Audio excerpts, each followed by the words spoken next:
एकमा छ। प्रश्न नम्बर 1 मा छ नेपाल राष्ट्र बैंकको स्थापना कहिले भएको हो? 2013 साल वैशाख 14 गते। प्रश्न नम्बर 2 मा छ नेपाल राष्ट्र बैंकको स्थापना कुन कानुन अन्तर्गत भएको हो? नेपाल राष्ट्र बैंक ऐन 2012 अन्तर्गत। प्रश्न नम्बर 3 मा छ तहगत बैंकिङ भन्नाले के बुझिन्छ? बैंक तथा वित्तीय संस्थाको वर्गीकरण पद्धति। प्रश्न नम्बर 4 मा छ तहगत बैंकिङ प्रणाली किन महत्त्वपूर्ण छ? बैंकको नियमन, व्यवस्थापन तथा नियन्त्रण गर्न। त्यसैगरी प्रश्न नम्बर 5 मा छ बैंक ग्राहकहरूको हक हितको संरक्षण गर्न बनाइएको सिद्धान्तहरूलाई के भनिन्छ? ग्राहक संरक्षण सिद्धान्त। प्रश्न नम्बर 6 मा वित्तीय ग्राहक संरक्षणका सिद्धान्त वित्तीय ग्राहकका रूपमा कसलाई लिन सकिन्छ? उत्तरमा छ पुँजी बजार, बैंक तथा वित्तीय संस्था, बीमा व्यवसाय, नागरिक लगानी कोष, मनी चेन्जर, कर्मचारी सञ्चय कोष आदिका सेवाग्राही, विप्रेषणग्राही, सहकारीका सदस्यहरू आदिलाई। प्रश्न नम्बर 7 मा छ बैंक तथा वित्तीय संस्थाले ग्राहक पहिचानका लागि प्रयोग गर्ने फारमलाई के भनिन्छ? KYC, know your customer. प्रश्न नम्बर 8 मा छ KYC फारममा के विवरण उल्लेख गर्नुपर्दछ? ग्राहकको व्यक्तिगत परिचय, पेशा, बसोबास आदि।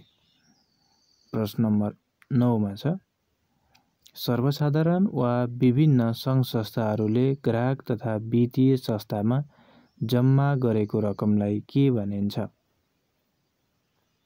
निक्षेप। प्रश्न नम्बर 10 मा छ ब्याज वा बिना ब्याज दिने गरी बैंक वा वित्तीय संस्थाको चल्ती, बचत, मुद्दती खातामा ग्राहक मार्फत जम्मा भएको रकमलाई के सम्झनु पर्छ?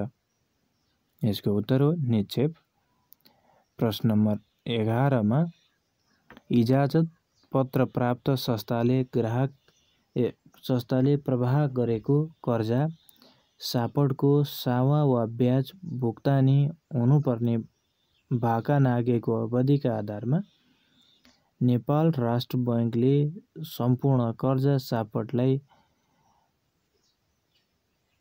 गरिने वर्गीकरण व्यवस्थालाई के भनिन्छ? उत्तरमा कर्जा वर्गीकरण। प्रश्न नम्बर 12 मा बैंक तथा वित्तीय संस्थाहरूले लगानी गरेका असल तथा सूक्ष्म निगरानीमा रहेका कर्जालाई सक्रिय कर्जा र बाका नागेका कर्जालाई कुन कर्जा भनिन्छ? उत्तरमा निष्क्रिय कर्जा। प्रश्न नम्बर 13 विदेशमा रहेका नागरिकहरूले आर्जन गरेको विदेशी मुद्रा बैंकिङ प्रणाली मार्फत नेपालमा ल्याई सरोकारवालालाई नेपाली मुद्रामा भुक्तानी दिने कार्य गर्न इजाजत पत्र प्राप्त फर्म, कम्पनी वा संस्था भन्नाले के बुझिन्छ? विप्रेषक। प्रश्न नम्बर 14 मा विदेशमा रहेका नेपालीहरूले आर्जन गरेको विदेशी मुद्रा राष्ट्र बैंकले तोकिदिएको विदेशी मुद्रामा बैंकिङ प्रणाली मार्फत नेपालमा ल्याई सरोकारवालालाई नेपाली मुद्रामा वितरण गर्ने कार्यलाई के भनिन्छ? उत्तरमा विप्रेषण कारोबार।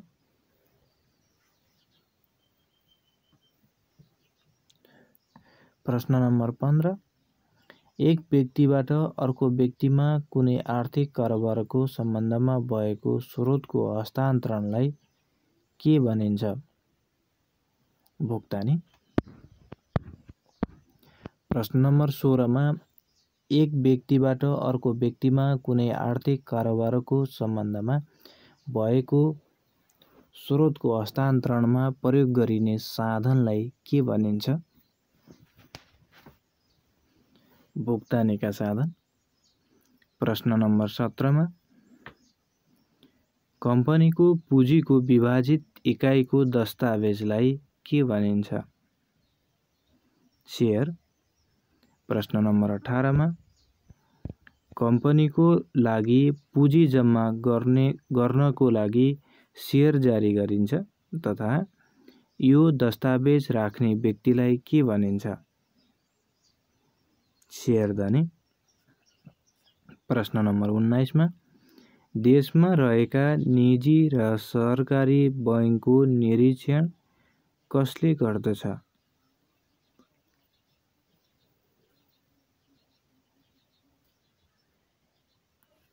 केन्द्रीय बैंक। प्रश्न नम्बर 20 छ केन्द्रीय बैंकले बनाएका नीति र दिशानिर्देश कसले मान्नु पर्दछ? निजी तथा सरकारी बैंकले। प्रश्न नम्बर 21 नेपाल राष्ट्र बैंक ऐन 2058 लालमोहर कहिले लागेको थियो? विक्रम सम्वत 2058 साल माघ 17 गते। प्रश्न नम्बर 22 नेपाल राष्ट्र बैंक ऐन 2058 को पहिलो संशोधन कहिले भएको थियो? विक्रम सम्वत 2063 साल कार्तिक 23 गते। प्रश्न नम्बर 23 छ बैंक तथा वित्तीय संस्था सम्बन्धी ऐन 2073 को प्रमाणीकरण तथा प्रकाशन कहिले भएको थियो?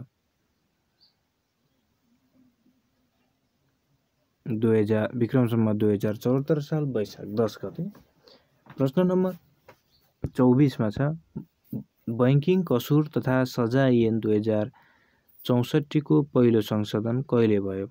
विक्रम सम्वत 2073 साल असोज 18 गते।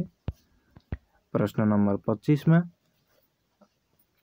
बैंक तथा वित्तीय संस्था सम्बन्धी ऐन 2073 को कुन परिच्छेदमा बैंक वा वित्तीय संस्था स्थापना सम्बन्धी व्यवस्था रहेको छ?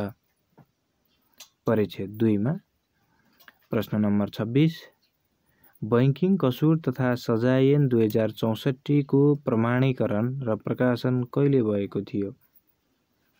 विक्रम सम्वत 2064 साल माघ 23 गते।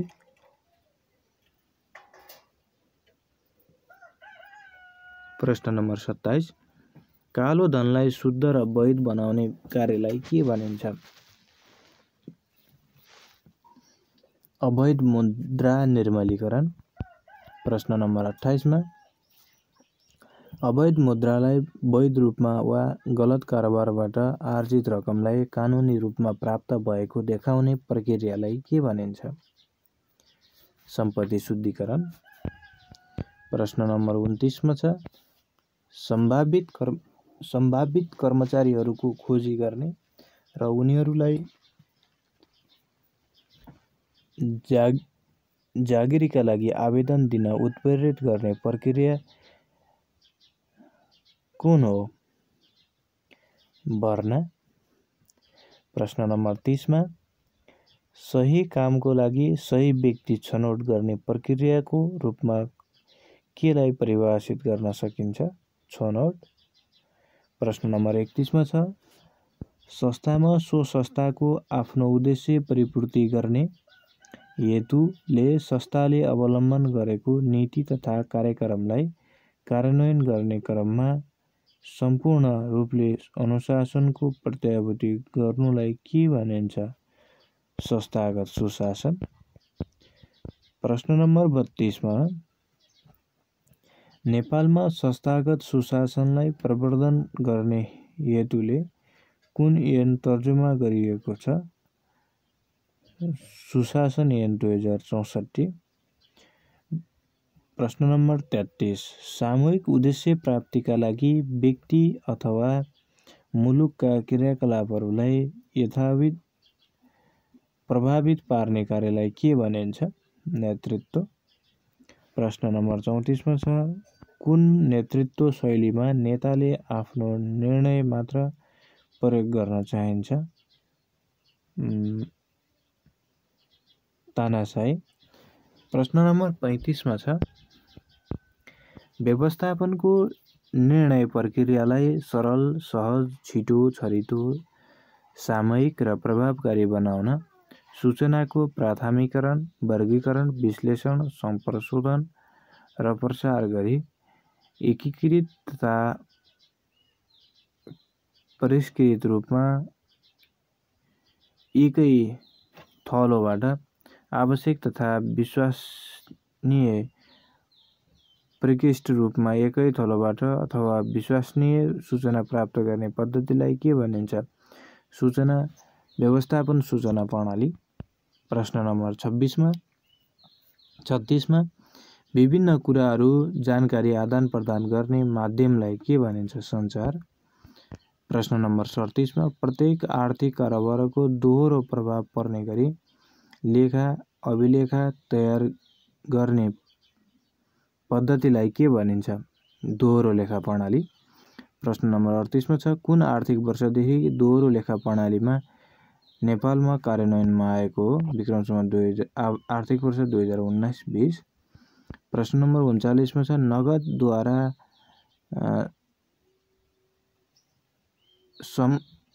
समर्थित प्रकारको खातालाई के भनिन्छ? नगद खाता।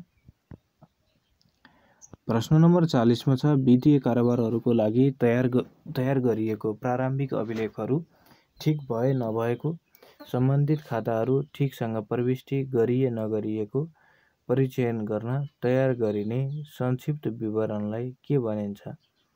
सन्तुलन परीक्षण। प्रश्न नम्बर 41 मा कुनै पनि संस्थामा एक आर्थिक वर्षभित्र भएका आम्दानी, खर्च, फाइदा तथा घाटालाई सङ्कलन गरी तयार पारिने वित्तीय विवरणलाई के भनिन्छ? नाफा नोक्सान हिसाब। प्रश्न नम्बर 42 मा छ कुनै पनि संस्थाको आर्थिक स्थिति जस्तै पुँजी, सम्पत्ति, दायित्वको यथार्थ जानकारीको लागि तयार पारिने विवरणलाई के भनिन्छ? बासलद। प्रश्न नम्बर 43 मा छ ओलम्पिक पर्वत कुन महादेशमा रहेको छ? उत्तर अमेरिका। प्रश्न नम्बर 44 मा छ पाटन ढोकाको अर्को नाम के हो? तुसाइटी। प्रश्न नम्बर 45 मा छ नेपालको इतिहासमा पञ्चको शाह भनेर कसलाई चिनिन्छ?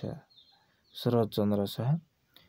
प्रश्न नम्बर 46 मा छ कमैया प्रथाको अन्त्य कहिले भएको थियो? विक्रम सम्वत 2057 साल साउन 2 गते।